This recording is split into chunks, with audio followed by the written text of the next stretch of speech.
अमन राधिका की अनोखा प्रेम कहानी। नाम सुन के क्या लगता है आपको प्यार का एहसास क्या होता है? तो चलिए आज हम आपको बताते हैं प्यार का एहसास का मतलब क्या होता है।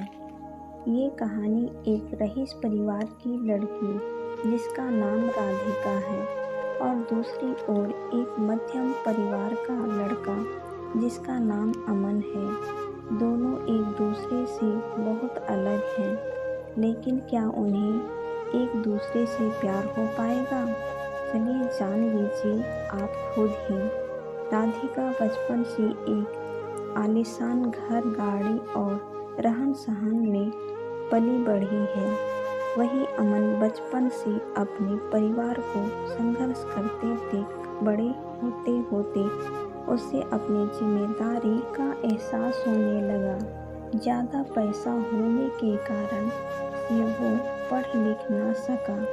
वहीं दूसरी ओर सब कुछ होने के बाद भी राधिका को पढ़ने लिखने का मन ना होने के कारण पढ़ लिख ना सकी। वक्त के साथ साथ दोनों बड़ी हुई अपने अपने रहन सहन से। एक और अमन एक छोटी सी कार कंपनी में काम करने लगा। वहीं दूसरी ओर राधिका अपनी जिंदगी घूमने मस्ती में बिताने लगी। एक दिन आया जब दोनों का एक दूसरे से सामना हुआ। वो कुछ इस तरह हुआ कि एक दिन अमन एक कार को टेस्टिंग करने निकला था। वहीं राधिका अपने दोस्तों के साथ कार में घूमने निकली थी। थोड़ी दूर जाके राधिका की गाड़ी खराब हो गई और उसी वक्त अमन ने देखा कि कोई वहां लिफ्ट मांगते हाथ दिखा रहा है। अमन गाड़ी साइड में कर उतर के राधिका की ओर गया। फिर क्या राधिका उसे देख पूछने लगी, क्या आप हमें थोड़ी दूर तक छोड़ सकते हैं? अमन उसकी बातों को सुनकर चुपचाप गाड़ी की ओर गया और गाड़ी चेक करने लगा।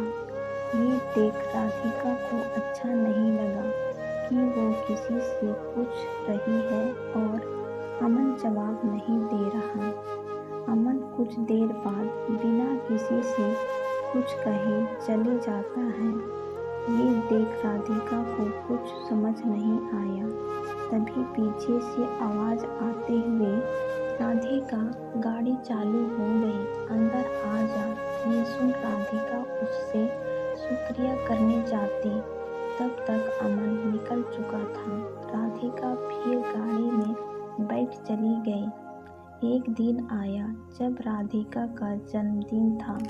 वो हर साल की तरह अपने परिवार के साथ मंदिर गई। वहाँ उसने अमन को फिर से देखा। वो देखते ही उसके पास गई, उससे उस दिन के लिए शुक्रिया कहने। ये सुन अमन ने उससे देख मुस्कुरा दिया। ये देख राधिका ने अमन से पूछा, क्या तुम बोल नहीं सकते? उस दिन भी मैंने पूछा था, तब भी कुछ नहीं बोले। आज भी जब मैं खुद आई तुम्हारे पास तुम्हें शुक्रिया कहने, तो आज भी बस मुस्कुरा दिए और कुछ कहा नहीं। फिर अमन ने कहा कि मुझे देर हो रही थी, लेकिन मैंने वहाँ देखा कि तुम लिफ्ट मांग रही थी, इसीलिए मैंने गाड़ी रोक के तुम्हारी गाड़ी ठीक करने चला आया।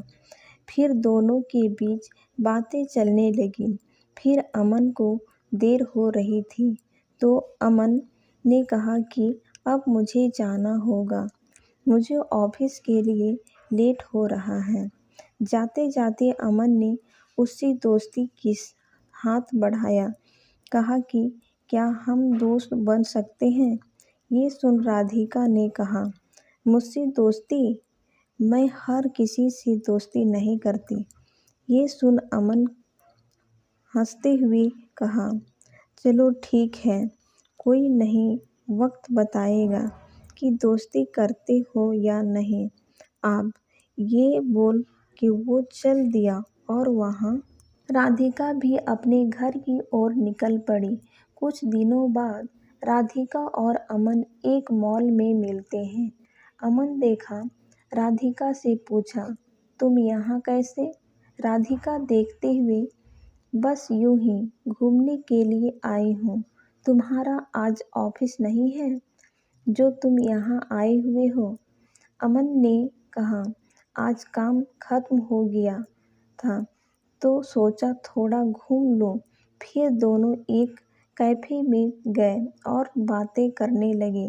राधिका ने अमन से कहा, अपने बारे में बताओ कुछ।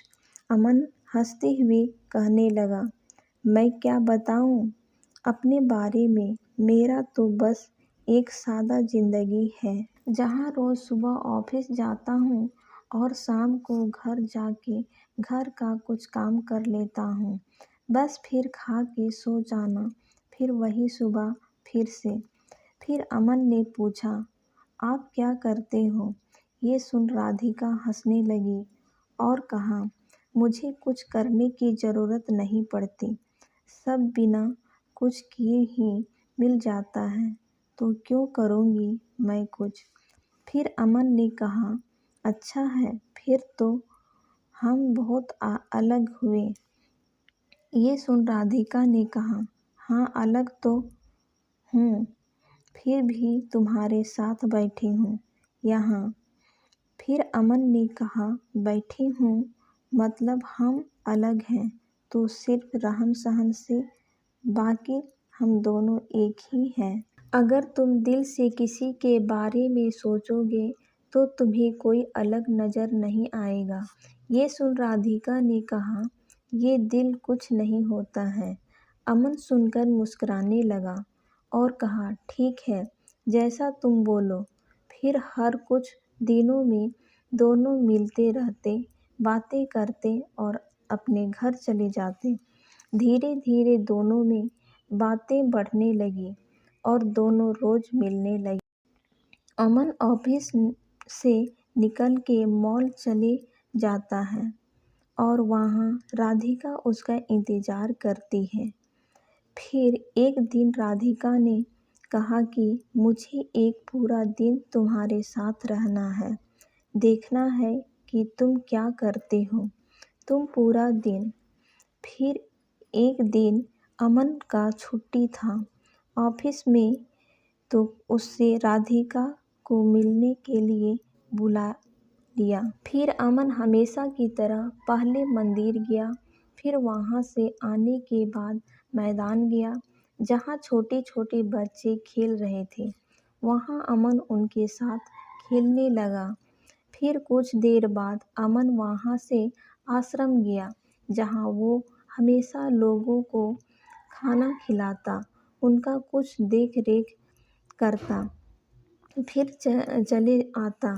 फिर वहाँ से निकलने के बाद अपने घर आया और अपने माँ को बिठा के घर का बचा हुआ काम खत्म किया। फिर रात हो गई और उसने राधिका को घर छोड़ आया और कहा, ये रहा है मेरा छुट्टी का दिन और यही मेरी आम जिंदगी, जहाँ जितना हो पाता है उतना ही कोशिश करता हूँ। ये सुन राधिका बिना कुछ कहे चली गई और पूरी रात सोचती रही। ऐसे भी लोग होते हैं जहाँ अमन छोड़ दूसरों के बारे में इतना सोचते हैं। और एक मैं हूँ जो आज तक अपने माँ पापा की मदद तो दूर, आज तक पूछा भी नहीं कि वो कैसे हैं, वो क्या करते हैं। ये सब सोच राधिका भावुक हो गई और अपनी माँ के पास चली गई। उसने देखा माँ उसकी काम कर रही होती है। जैसे ही वो माँ पुकारती है, माँ वहाँ से, क्या हुआ, कुछ चाहिए तुम्हें, बोलो। हर कहानी की तरह दोनों अंत में एक दूसरे से प्यार हो गया और दोनों एक दूसरे के साथ रहने लगे। अमन को एक साथी की ज़रूरत थी जो उसे समझे, प्यार करे और राधिका को सच्चाई की एक जिम्मेदारी की ज़रूरत थी जो उसे अमन ने दिया।